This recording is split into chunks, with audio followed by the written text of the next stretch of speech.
What's up, everybody? Today I have a very special guest, MC, battle rapper, soccer fan. He always makes a loud arrival.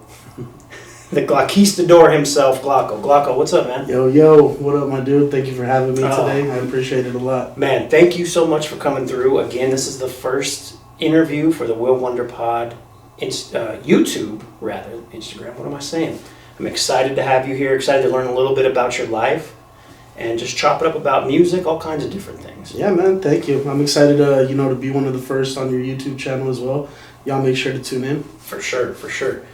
Before we get started, hip-hop is turning 50 years old, August 11th, which is crazy.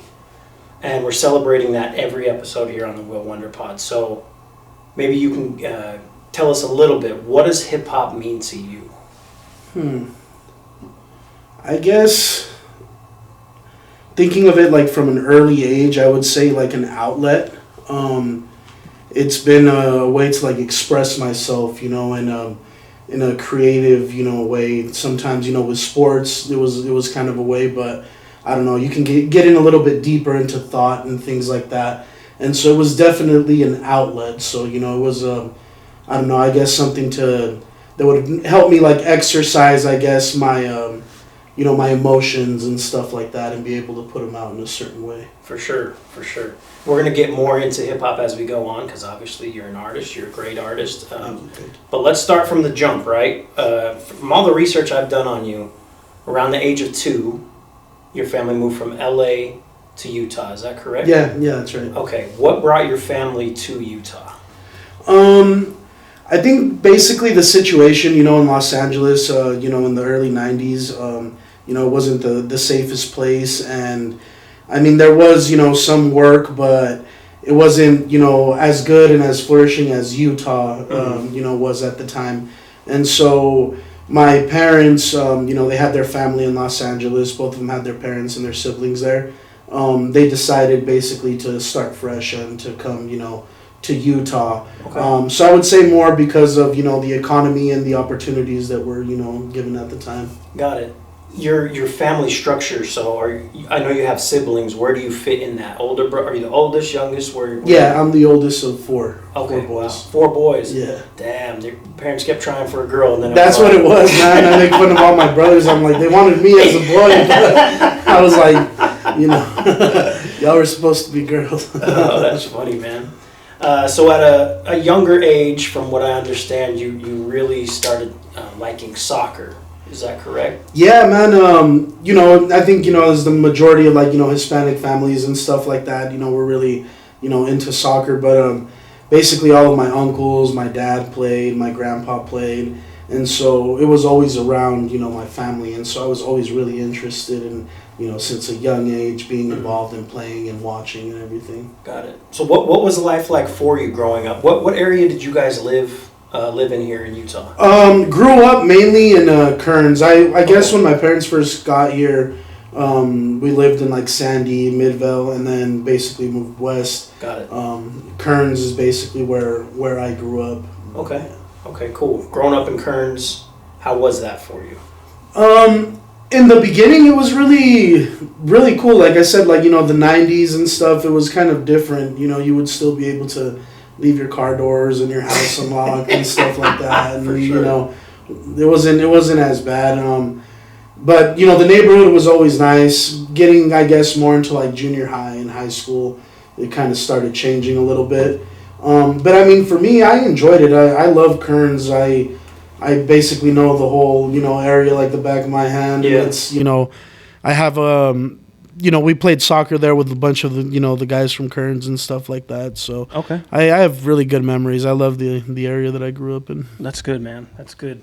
You go to Kearns High then? Yeah, I went to Kearns High. Unfortunately, I didn't graduate from there.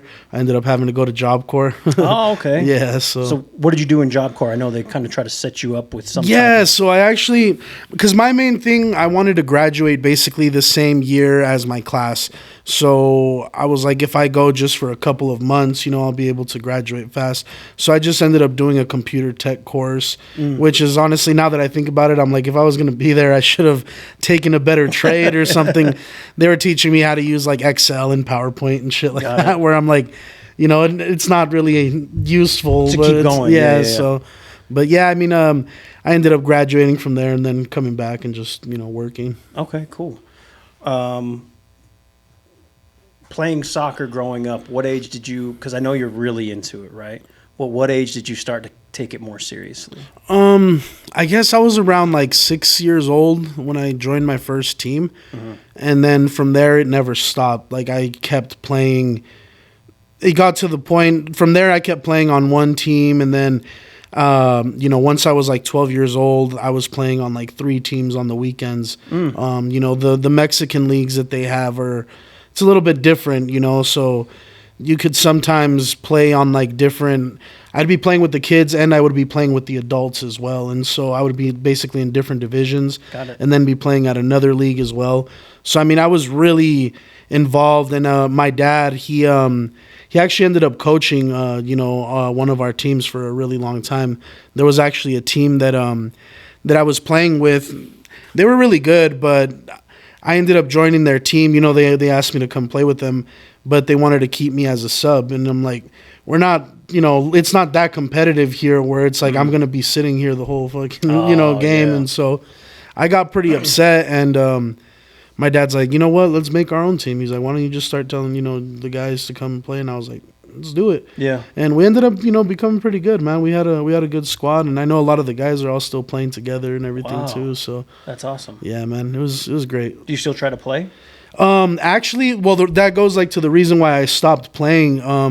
I ended up dislocating my elbow. So I would play so much. I was like probably like 24, 25. And we would play pickup games at South Jordan for money. And so it was kind of like that. Yeah, so you would go in and then like it was only like 3-on-3 and a goalie. And then first goal and then the team's out, and it would be like, $5 or whatever. I'm sorry. But basically I would stay, and the cool thing was that I would always play goalie because if my team would lose, the other team would be like, oh, can you play with us? Yeah. So I was playing, and I went and blocked a ball, and, with all my weight and everything, I blocked the ball, and I tried to lift up my body with one arm, but there was, like, one of their guys that let himself fall on top of me to basically, get me out of the way so that they can shoot. And so when he did that, like, and on my way, it basically popped my elbow out of place, and it was a crazy scene. The thing is that I couldn't recover like for a long time, it was tough. And so basically after that, I tried to start playing again and it wasn't fun anymore. Yeah. So I kind of decided just, step to away from it. hang up the gloves, Yeah. the goalie gloves. But Man, that's dislocated anything is not fun. I hyperextended my knee a couple of times playing ball.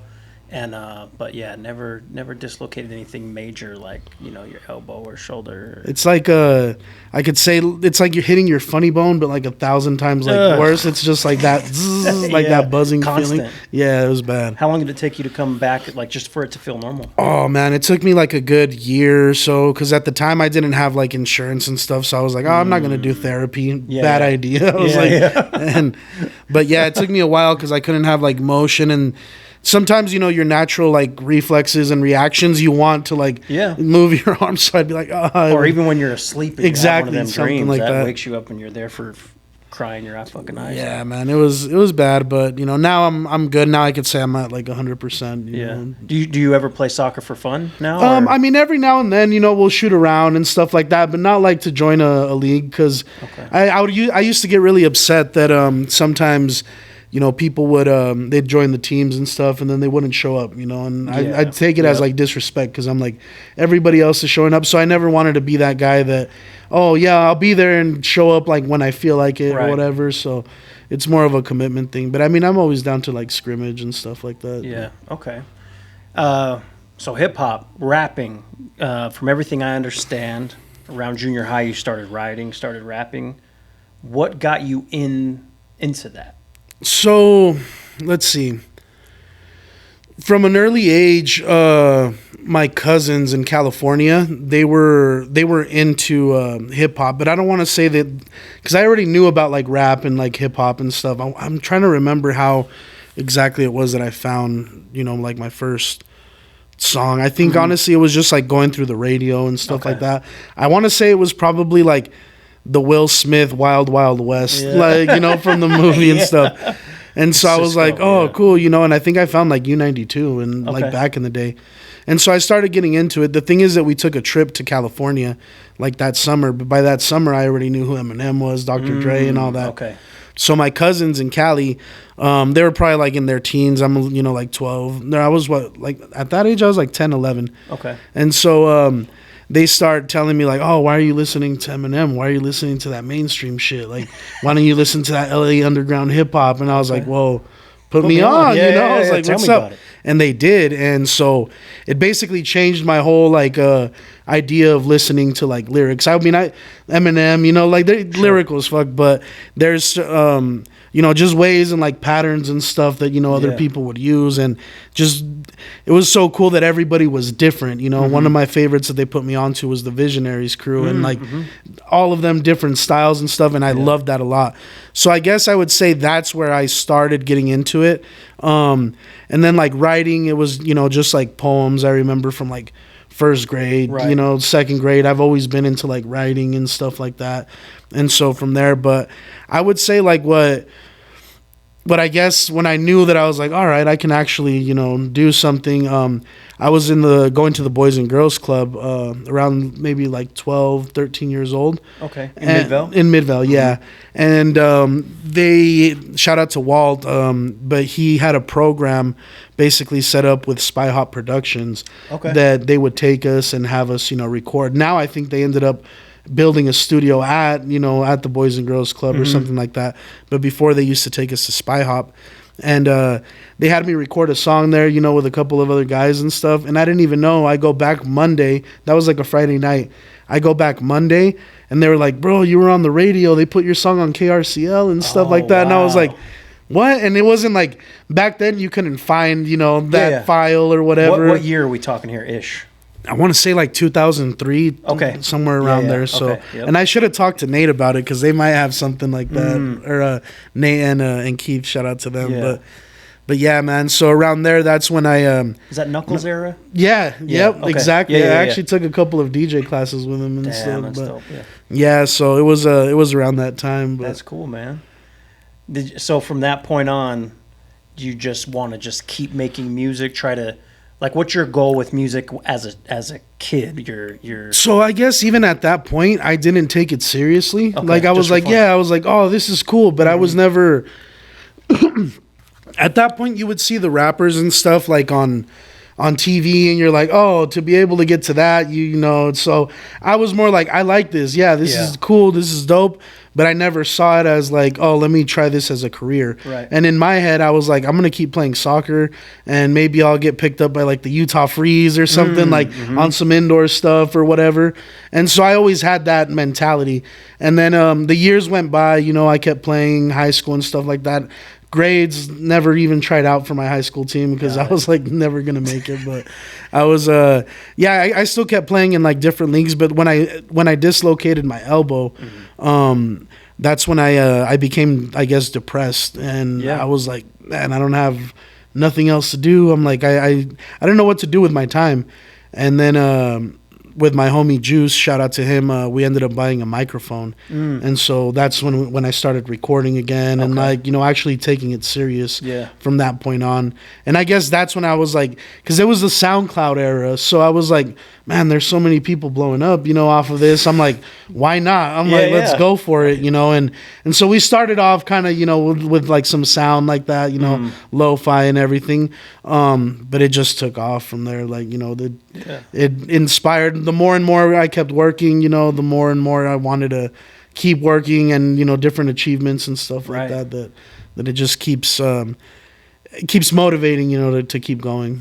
One thing that I love about you is your ability to transition from English to Spanish, and it's not like it doesn't feel off. right? Because there are some MCs that will do that, and you know that they aren't. I mean, obviously they're fluent in Spanish somewhat, like they could talk to their family, but when they're trying to rap in that language, it's kind of like, oh, okay, that doesn't feel right. Mm-hmm. When you first started, were you writing in Spanish? Were you writing English or both? No, so I would always write in English. Okay. And I had never even like freestyled or nothing in Spanish. I didn't even know that I could do it. I've always spoke Spanish and stuff like that until one day I just decided, I was like, oh, I like this beat. You know what? I'm going to do it in Spanish. Yeah. And I just started writing it, and a lot of people were like, whoa, that's like, dope. You know, yeah. They liked it a lot better than my English stuff. So I was like, all right, well, let me, you know, keep going that route and stuff. But I really got to give props to my parents, because they, besides like you know, influencing me with a lot of different types of music and in English and in Spanish, they always made sure that we spoke both languages. Yeah. So, you know, at home and stuff like that, it's important, man. Yeah. And you know, because of that, I mean, everybody has their own interests. I was always interested in like different accents and language, and you know, the way that people spoke or speak, and you know, so I always tried to, you know, to try to talk the best that I could, or like, you know, make sure that I'm pronouncing everything properly, or people could actually understand what I'm saying. And so, you know, with that in English and in Spanish, I got to say that, you know, shout out to them. They're the ones that did that. You're half Salvadorian, half Mexican, correct? Yeah. So which your mother is? My mom is Mexican. Okay. Yep. That's Salvadorian. Yep. Is there a different, so I don't know a ton of Salvadorians. Is it kind of different in the Spanish, the way that they speak? Or definitely. I've noticed, because even in Mexico, everybody speaks different. In the city, they have a different slang, a different accent, a little bit more northern, they have a different accent. Yeah.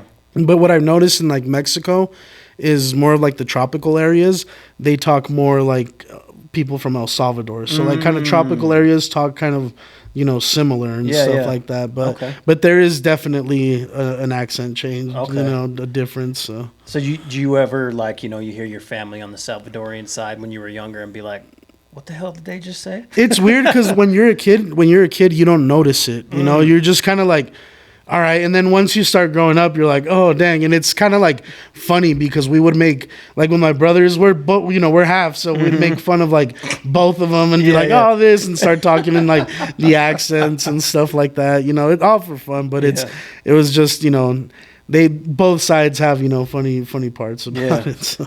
Yeah, that's cool. I noticed, so I was going through your music, right? The catalog that you have, at least on streaming. And I noticed the first EP that I came across, most of it was English. I believe it was 6 songs, 6 or 7. And one song was it was Spanish. Mm-hmm. So when did you kind of flip? Because now, I don't want to say you predominantly rap in Spanish, but most of the songs will have more Spanish than English. For sure. So shout out to my homie Serge Beats that produced that whole project, Crossroads. So there's 2 tracks on that are in Spanish, and then there's 4 of them in English. Okay. It wasn't like on purpose. Basically, when we were making that project, the songs fit together for the project, and so we were like, you know what, let's go with it. But what we noticed is that a lot of people really enjoyed the Spanish tracks, and so after that, you know, we worked on all kinds of music, but we're like, all right, if this is what people are liking, we're going to give them more Spanish music, you know? And so for a while, that was kind of what I was focusing on. I'm like, all right, they know I make English music, but now I want to start making sure that they understand that I make Spanish music. Right. In a way, I feel like it kind of affected me, because a lot of people, you know, I captured a lot of, you know, Spanish speaking audience, but then a lot of people forgot that I, you know, did English too. That's why I had to make that Glockistador track too. Yeah. So don't forget, I can do this too. Yeah. Yeah, but I think it's important to be versatile in the way that you can rap. Like, you know, we're recording this for those watching. We're recording this in January, towards the end of January. The episode that I'm working on that'll come out tomorrow in this time is the evolution of the MC. And I think being able to flip it the way you do is very important. And it's somewhat, I mean, it's pretty unique. Like I said, oftentimes you can hear MCs rap and in different languages, in English and into Spanish, but you can just tell like it's almost forced.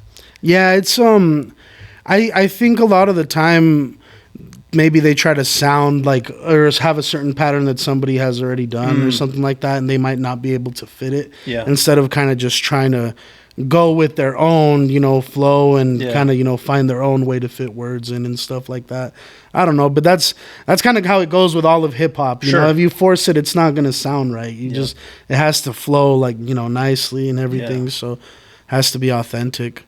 Who did you look up to as far as, you spoke about visionaries, but outside of them, like when you started to really think about making music, who were some of your artists that you look up to or tried to pattern your style after slightly? Pattern my style. Because there's nobody like really direct, I guess. I did take like a lot of like influence and stuff like that. Like I definitely like, pun a lot and, stuff like that. But I guess where it would have to be like an influence, man, it's kind of hard to tell. I would definitely say, man, I can't even think of one like off the top of my head. It's just, I don't know, the way that I make music and the style is different, than I feel like some others. And some might say, they can relate to it a lot. But as far as like influence, it just goes to like everybody that I've listened to, I take bits and pieces. It's not more like this person, directly like, but there is like people, I guess that, that influence me like, even like right now on like, certain things where I'm like, man, that's a dope way. Like, La Russell, okay. Stuff that dude's doing and like, things like that. But I guess not so personally, like, I kind of followed the footsteps of this person or something like that. Okay. Let's talk a little bit.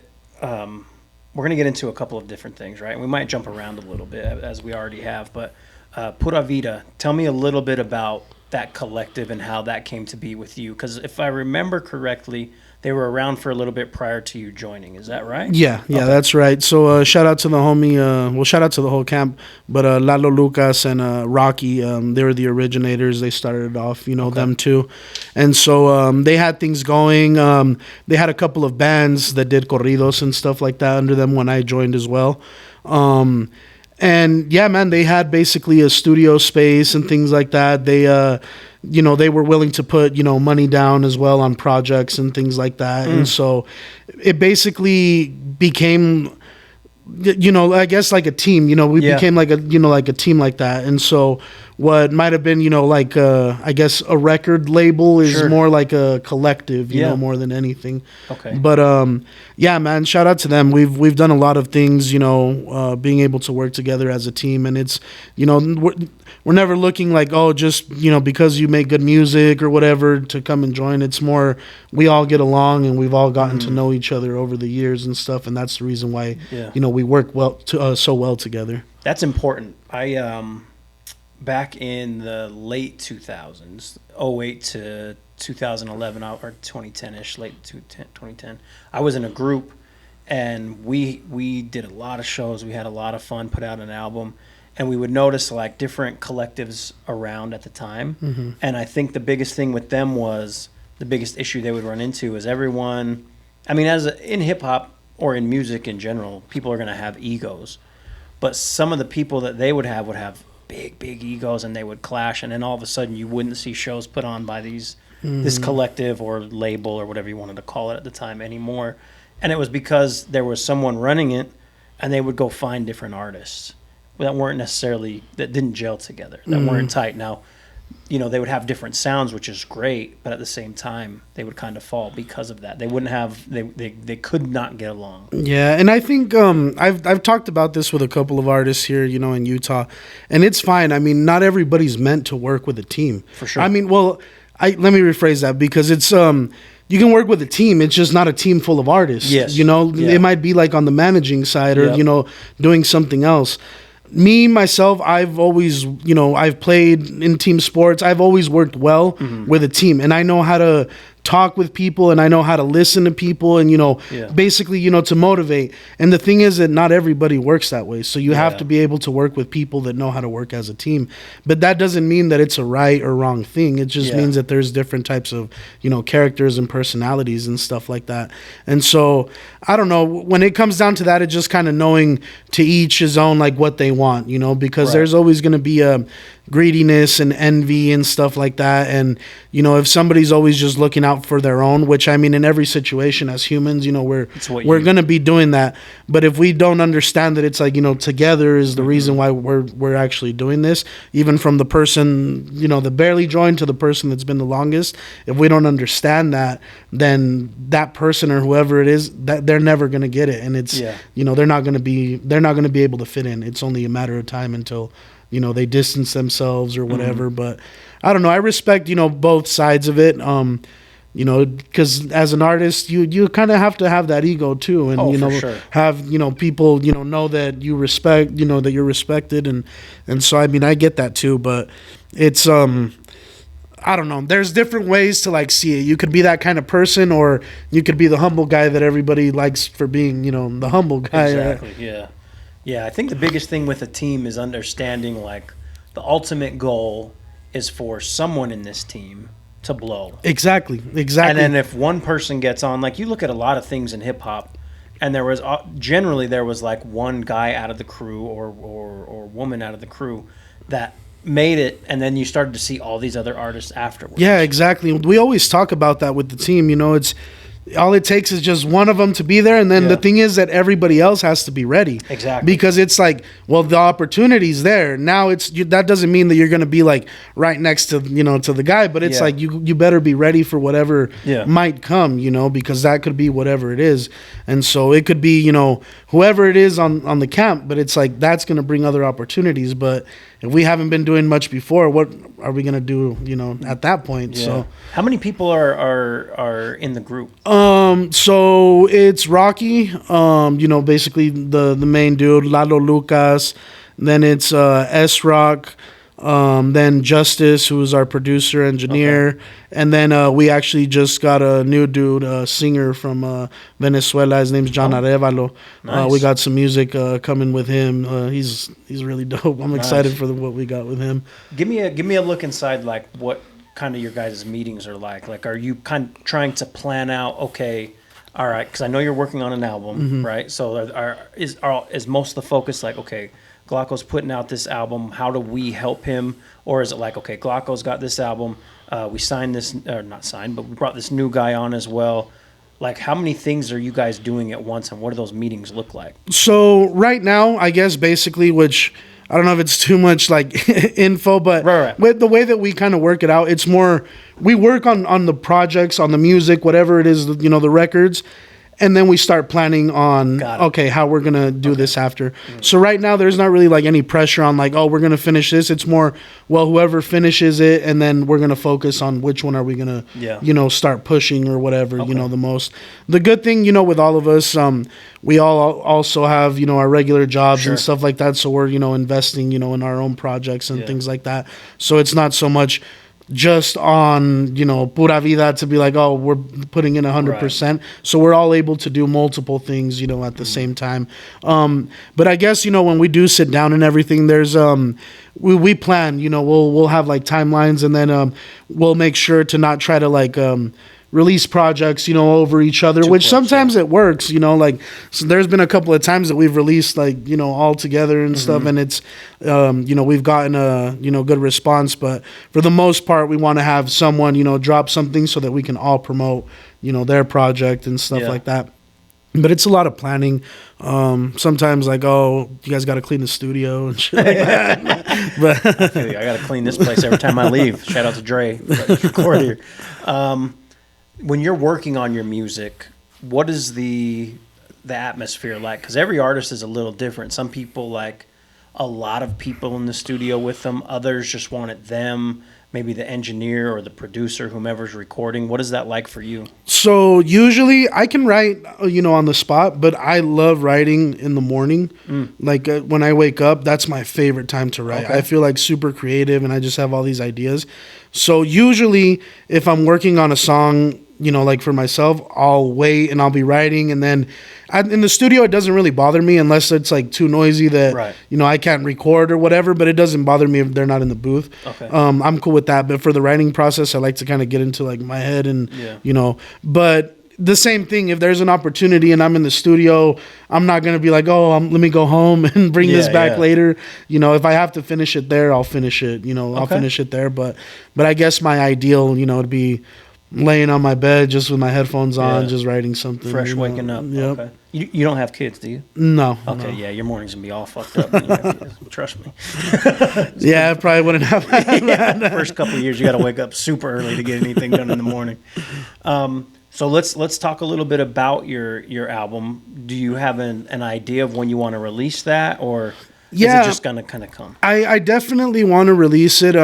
Probably like I want to say like between spring and like summer. You know, Okay. something Yeah. like that. I want to have it's gonna be a feel good, you know, vibe. Like you Yeah. know, some boom bap stuff. But I'm kind of going in a little bit deep, you know, on like some certain subjects that I've kind of been going through, you know, Yeah. recently these past years. But I'm excited for it because I think that albums are kind of getting, you know, washed out and people aren't really Yeah. paying attention too much to the whole thing. So I'm hoping that I can piece this together in a way, you know, where every song will be enjoyable and, Yeah. you know, relatable and, you know, hopefully have some good music videos and a couple of features for it as well. Nice. But That'll be great. Yeah. Yeah. The it's an interest. Well, it's always been an interesting time as hip hop's evolved, music has evolved. Like now with streaming, it's so easy to not just be like, oh, I'm gonna listen to this album. Like I remember originally buying albums, CDs and vinyls when I started DJing, and you're listening to everything and you're reading the books. At least I did. Mm-hmm. Yeah, I mean, going through you're going through everything. Seeing who produced it, what samples they used, who were the other writers, and now everyone has, you know what I'm saying, these, and you go to Apple Music, Spotify, whatever, and it's just like, oh, this song, okay, no, I'm gonna go to the next. No, I'm going to. it's like the appreciation of it has gone down. I remember Yeah. like the only way that I could listen to certain music was by buying the CD and Yeah. like I didn't have no access to it. I had to literally go, if not order it, you know, like through the mail and stuff and Yeah. something like that. But now it's, I don't know, it's not as appreciated, you know, Yeah. as much anymore. And it's just it's accessible, you know, it's Yeah. too accessible. Yeah, it's slightly. I don't want to say watered down, but that's like a lot of the music that gets put out, right? Mm-hmm. But I think those albums that live on are the ones where, like you're saying, where you're a bit more, I guess, for lack of a better term, vulnerable, talking about the things that some other artists wouldn't talk about. Because I don't, you know, maybe people won't expect that from you or from another artist, and when they get that, they're like, oh, I went through that same shit too, or I'm going through that now.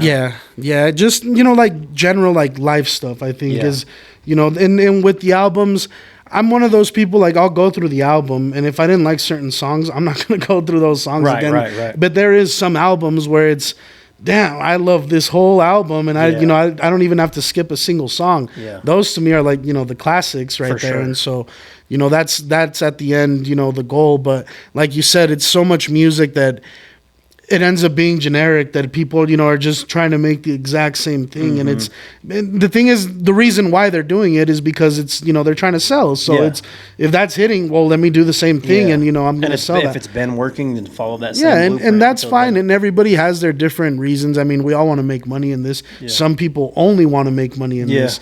Some people have different, you know, things that they want to do where it's like, yeah, I want to make money, but that's not my main goal. I'm still working. So, I mean, I Yeah. got money on the side, but, Yeah. you know, that's, I don't know. People have different reasons, but Yeah, for sure. Well, I'm excited to hear your album once it does come out. Let's go back to Pura Vida real quick because, again, this is going to come out the week of All-Star Weekend here in Salt Lake City. I'm very excited. Saturday night, I got my tickets. I'm going to be there all day. You know what I mean? Just took out a second mortgage on the home and said, fuck it, let's do it once in a lifetime. But talk to me about that weekend for your team because you guys are putting on quite a big show. yeah, man. So, shout out to the homie Rocky, man. That dude is an entrepreneur. He moves around and, you know, gets things handled. Yeah. Shout out to the Chetnat House too, you know, for you know, giving us the opportunity, you know, to throw it there. But Yeah, I think it's gonna be a dope weekend. We've been talking about this since like last year, and we were like, you know what, we really need to do something for All Star Weekend. There's gonna be a lot of attention, here in Salt Lake City. Like, I'm expecting the foot traffic to be, crazy too. So, I was like, well, we were like, why not have an event that and so we were thinking about it and everything. And originally, it wasn't gonna be that many, people. We were trying to do something different. But after we were like, nah, you know how we're gonna get it popping is by getting everybody over here. So, shout out to him, man. He reached out to all the artists, and shout out to all of the artists that it's way too many to even mention. Go ahead and name them all. I'm gonna go get another drink. But yeah, man, we're really excited, with that going on, and it's gonna be a 2-day thing. So we're hoping, that the first day is killer, and then the next day, people want to come back again. The word spreads and everything. So it's a little bit different, than what we usually do. Yeah. But we're excited, and depending on how that goes, we want to continue, throwing more events and then maybe bringing some other people as well. Yeah, that's dope. What's the venue? What's the information? It is the Chetnat House. It is about like 200 South and Main Street. Okay. Oh, you can tap in the address, right? Yeah. Chetnut House. Yep. Got you. I'm getting IT on it right now. Okay, cool. But yeah, 2 days. 2 days. You're gonna have a bunch of different artists. Yeah, it's gonna be dope. It's 21 and over. I believe it starts at 7 or doors open at 7. Okay. Ends at 2 a.m. There's gonna be food. There's gonna be drinks. DJ Toby Ali is gonna be mixing for us. There's gonna be prizes, and there's going to be vendors too. Okay. Selling shoes and clothes and stuff like that. So Chetnut House. Yep. Chestnut House? No, it's Chetnut. IT's failing us here. Let's see. I got it right here. Okay. So it is the Chetnut House, 169 South Main Street in Salt Lake City. And so, 7 p.m. to 2 a.m. Saturday, February 18th, and Sunday, February 19th. Oh, and it's actually an all-ages event. Beautiful. Yeah, it's all ages. Cool. That's good. How many? You guys have put on a number of shows, but what do you? So does Rocky kind of handle everything as far as putting the show on, or does any of that weight fall on you guys? It's a whole team, a whole team thing. With this one, honestly, because of the holidays and stuff like that, I got to give him props. He's been handling that one. Usually with the other shows, we're a little more. We kind of spread out the work and everything like that, and everybody handles a certain role.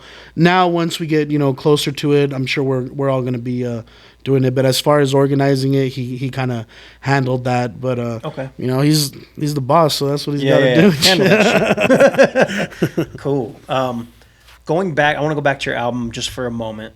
I know you have an in-house producer, but are you going to work with any other producers? Like, what do you want that to look like? Or you may have already recorded some of the music for it. Yeah, man, I think you might be surprised about this one, but actually with your husband. Oh, shit. Shout out to Beefy. I don't know if he wants me to expose him, but that dude's he's put me on to some producer, of his. Man. We're watching, when we're hanging out. Beefy from the Beans and Rice podcast. Yeah, shout out to those Beefy. Yeah, man. I actually he's the project kind of started getting inspired by some of his beats. Oh, okay. And so I was like, man, I really like that, and so I kind of went that direction. But him, and then obviously Justice from Pura Vida. But and then I'm still kind of open. I got the majority of the beats already that I need, but I'm still throughout the process there might be something else that that goes in. But I'm definitely going for a boom bap kind of like vibe, but I would say boom bap, but I guess this day and age boom bap, not so a little more not modern like 90s, with some new sounds and stuff like that. Okay, cool. I love the joint you did with was it Wally from UA the Duo and Looney? Or Slow-Mo. Slow-Mo from Slow-Mo. Yeah. That was great. Yeah, man. I enjoy Looney's beats quite a bit. He is amazing, man. Looney his production is crazy. I think pretty much like everybody in Salt Lake is trying to like. And he's work with him, ahead, man. We've had some DM conversations about hip hop, and I'm like, oh yeah. He's really knowledgeable. He knows what's up. That track, man. So Looney had hit me up a while ago, and we had talked, and I was like, I want something really bass heavy, something. that beginning of that, yeah. And so he sent me a beat, and I loved it, and he was like, "Oh, bro, Slow-Mo loves it too." He's like, "Why don't you guys both get on it?" Yeah. And the thing is, I know Slow-Mo for like, I've known him for years, since like school, back in school and stuff like that. But we never got to like working on anything together, and so it was the perfect opportunity. And so once we recorded the track and got it done and everything, we're like, we got to make a video for this. Yeah. And so that took a while, trying to piece it all together and getting everything right. But the video came out crazy. I think it's one of my favorites that we've done. So when you're doing those videos, like obviously you have a director that comes through. Are they thinking up the treatment or like what you want to shoot, or is it more you handling that? So in the videos that I'm a part of, I like to be like really hands on, and like put like my ideas there and stuff like that. Shout out to Enrique, he killed it. And so he obviously does like, a big part and stuff like that. But we get together before, we start and give the ideas and kind of how we want to play it out and stuff like that, kind of the storyline.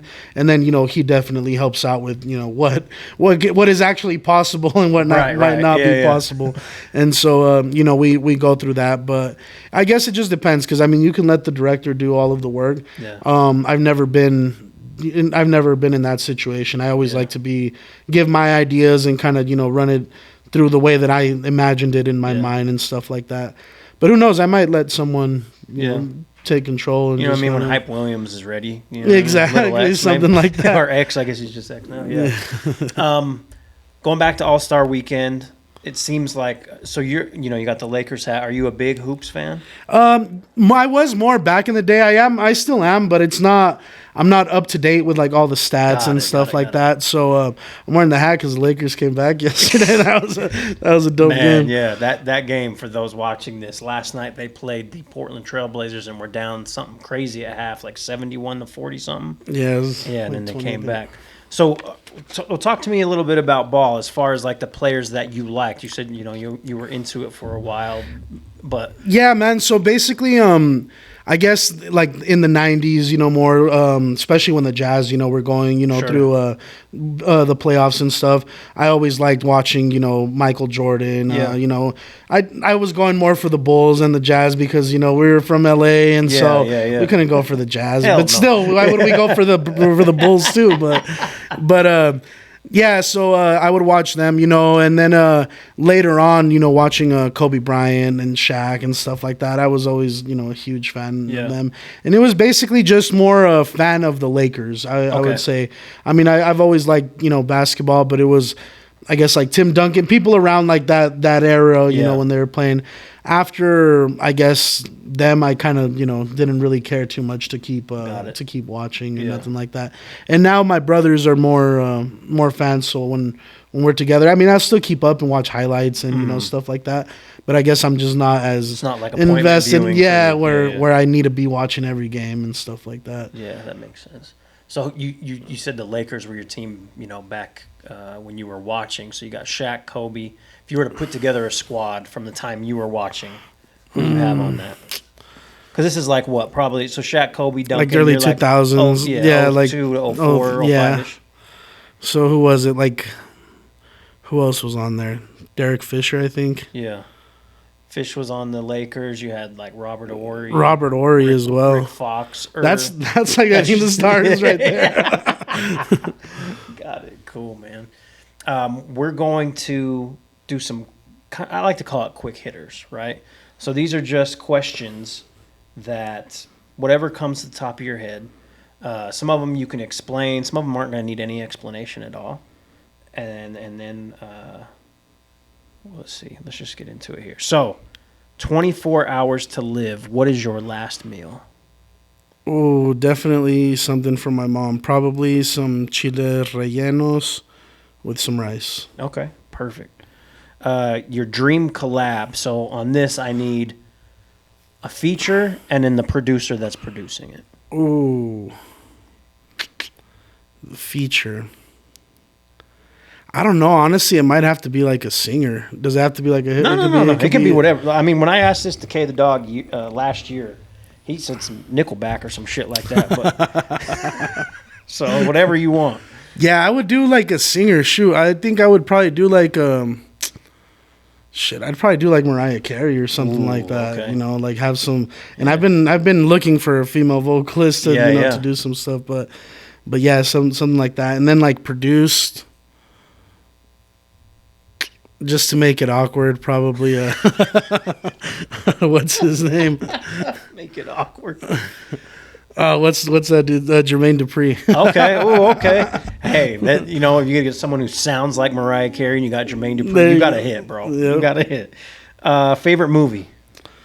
Favorite movie? Somebody asked me this, and I thought about it, but there's a lot of them, but I have to say it's La Bamba. Oh, okay. I like La Bamba a lot, man. Okay. Like, it's one of those movies that since I was a kid, I was like really stuck to it. And then, I don't know, being an artist and stuff like that, like, I don't know, it hits you a little bit different and stuff. So, and then it's a coin flip, right? That's how they decide that he's going. On the plane. Yeah, yeah.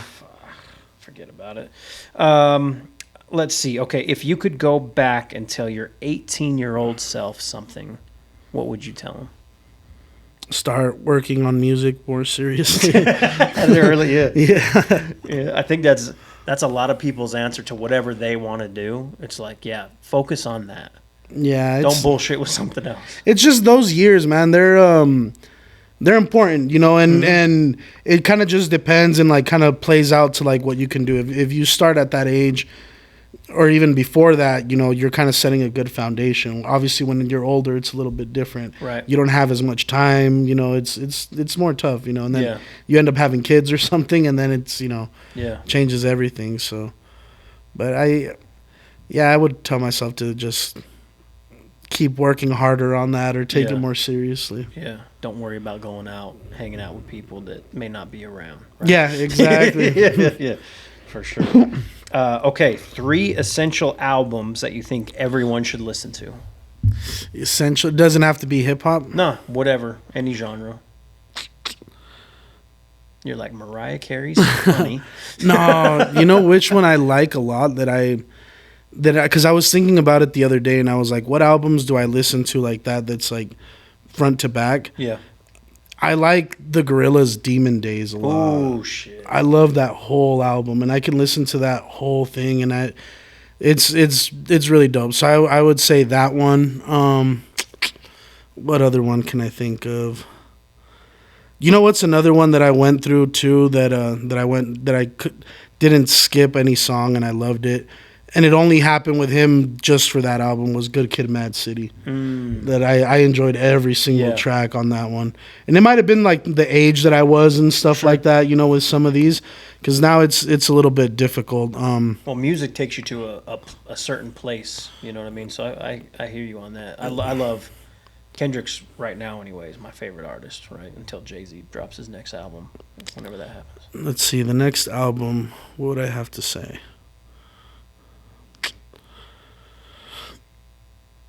It has to be like something like super like boom bap that people actually need. Need in their lives. What's that?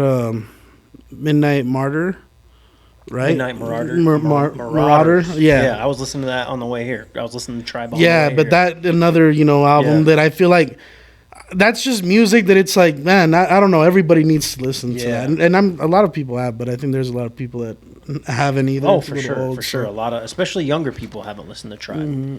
Okay, I'm with that. All right, outside of music and soccer, if you could pick one profession for you to do the rest of your life, what would it be? Profession. I had thought about it, and I guess, if I've put my time into it, I like journalism, I guess, and kind of getting into a little bit of that. But if not that, I would like to be like an angler or something, like just be fishing. Fishing? Yeah. You're a big fishing guy? Yeah, not as much as I want to be, but I enjoy it a lot. Yeah. During the pandemic, me and my brother would sneak out and go fishing like every single day and stuff.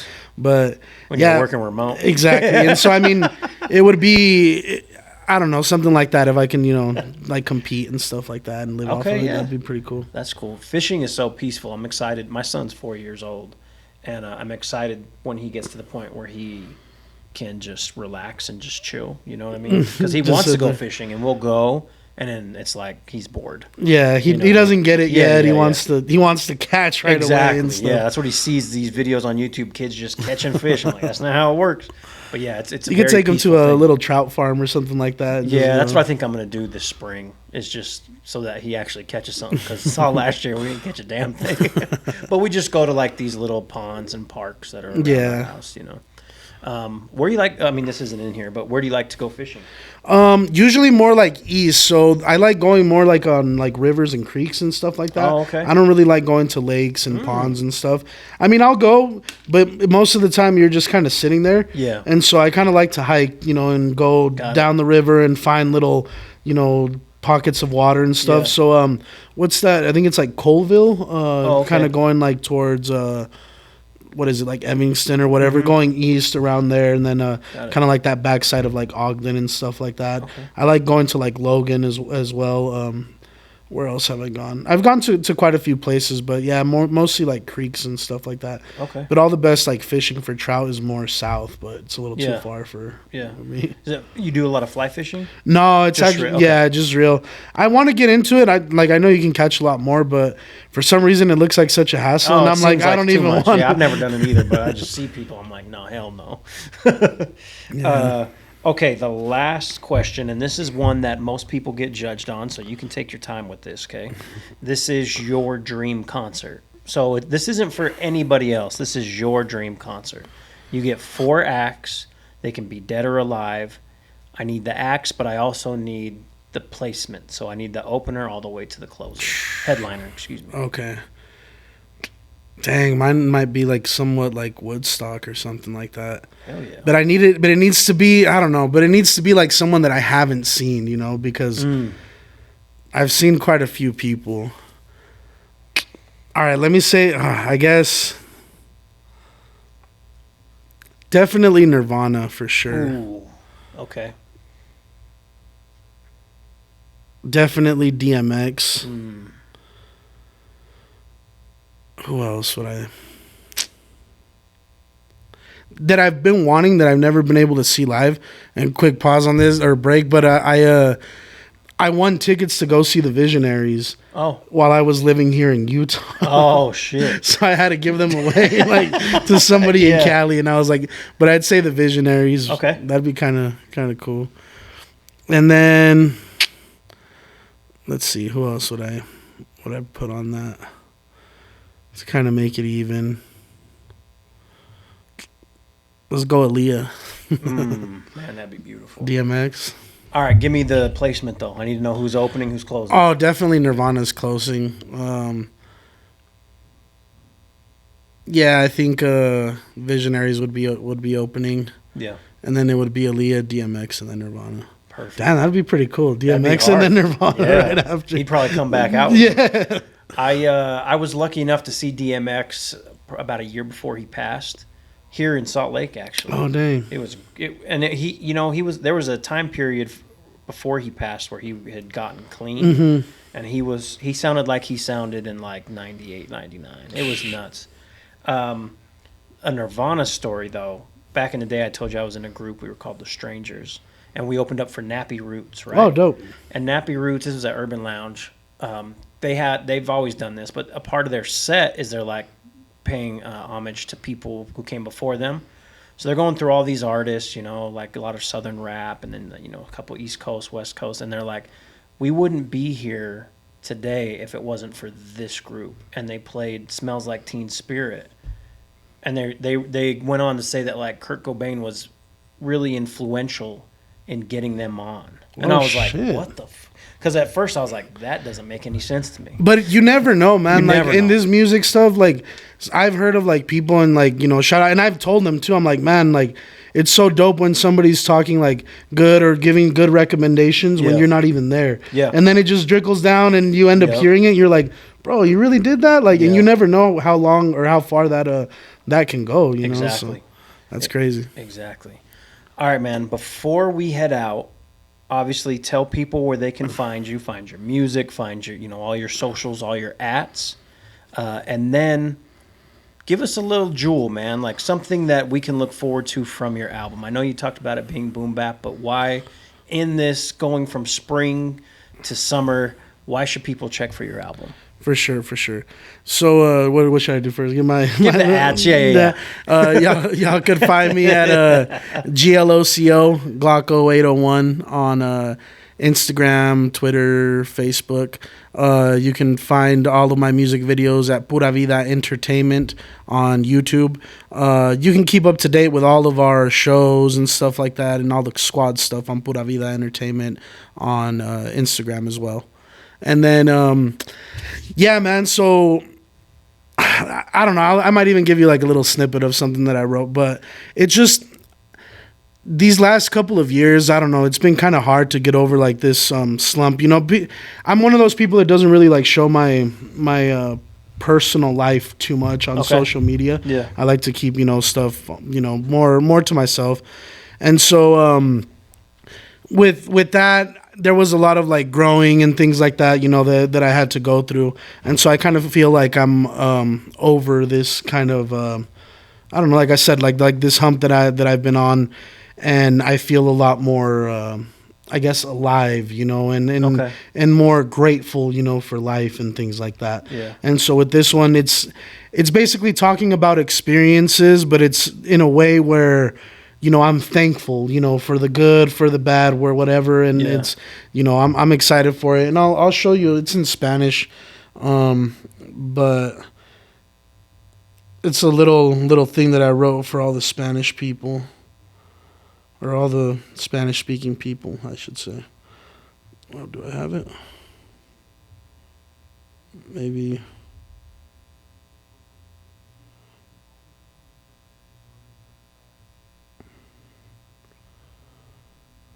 Okay.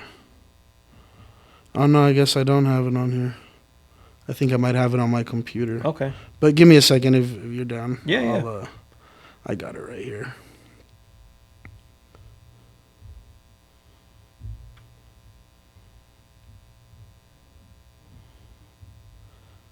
Because I haven't even memorized it yet.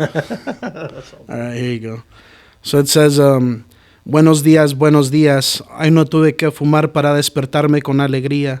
Buenos días, hoy no me importa bañarme con cubeta llena de agua fría. ¿Quién diría de Arjona que algún día yo sería feliz por otra ronda?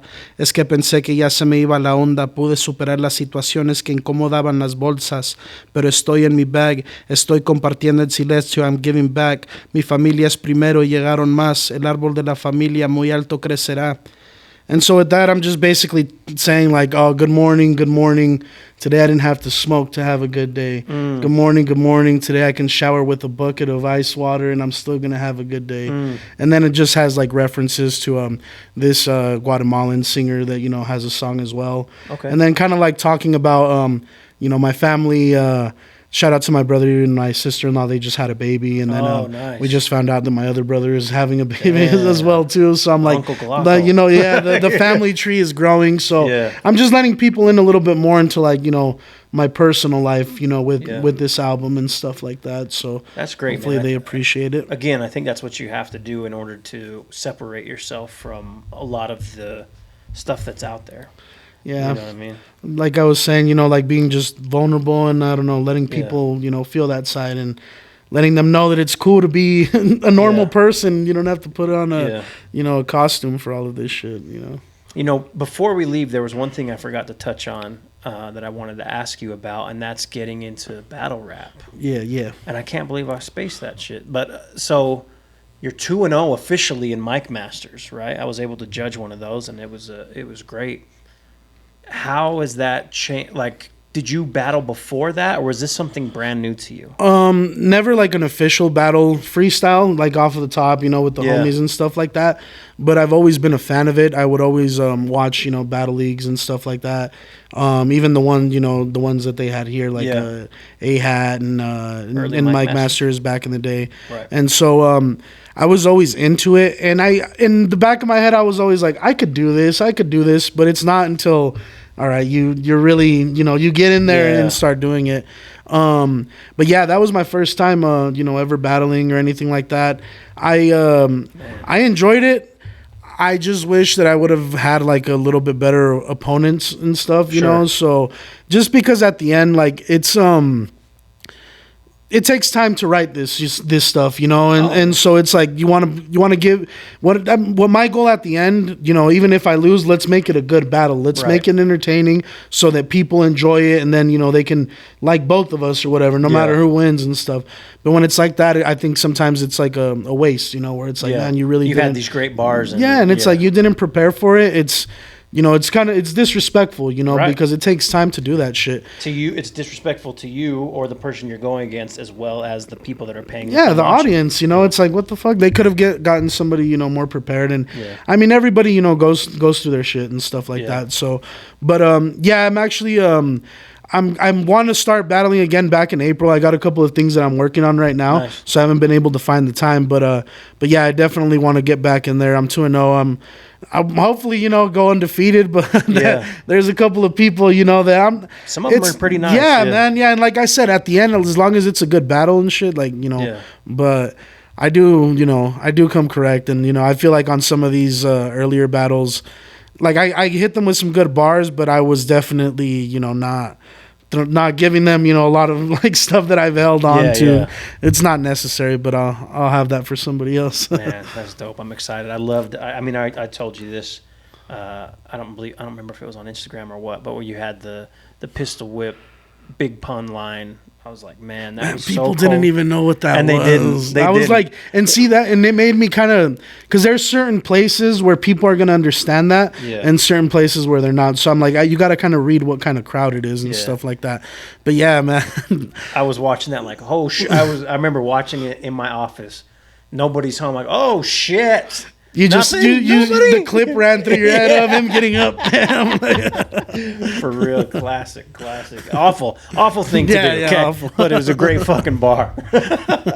All right, bro. I appreciate you very much, and excited for the album. Excited for your guys' shows on All Star Weekend. Wish you nothing but success, and thank you again for being the first video interview. YouTube interview for the Will Wonder Pod. I'll get that down at some point. You know what I'm saying? It's the first one, but fuck it. Nah, man, I appreciate you. Thanks a lot, Will. And y'all make sure to tune in. For sure. Thank you. Peace.